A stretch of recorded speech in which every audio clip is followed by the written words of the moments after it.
current map of California state parks forms a bit of a loop around the outskirts of the state, and now officials want to fill in some of those gaps in the middle. That means adding more state parks, bringing California's total number of state parks up to 283.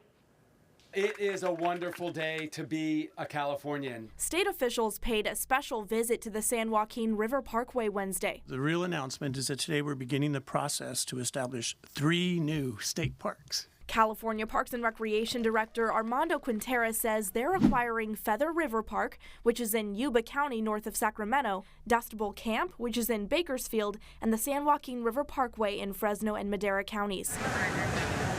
It's the biggest addition to California's state park system in decades. We've struggled a little bit, particularly with parks. We were frankly dealing with the existing space and deferred maintenance and this constant dialectic about the fact that we shouldn't be focused on expansion. We got to actually clean up what we've got, and we were stuck on that, mired in that for decades and decades and decades. And finally, we moved away from that scarcity mindset to a more abundance mindset. They say by turning those areas into state parks, they'll be able to protect the natural resources. Every California child deserves to grow up with the awe and wonder of nature. But they're not only creating new parks. Over the next 10 years, or by the end of this decade actually, we're going to be adding 30,000 acres to existing state parks. It's already underway. That sounds expensive, but he says these will be low to no cost acquisitions. They're paying for the land using a combination of existing funds and philanthropic support. And they say property owners have already donated more than 800 acres to the project.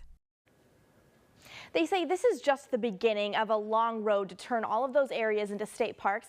Part of that work will include holding public meetings where state park officials will invite the community to give their input on what they should call the state parks, how they should manage them, and then what kinds of activities those parks should have. They expect to have all of that figured out sometime this fall. In studio, I'm Brianna Bias, CBS 47 Eyewitness News.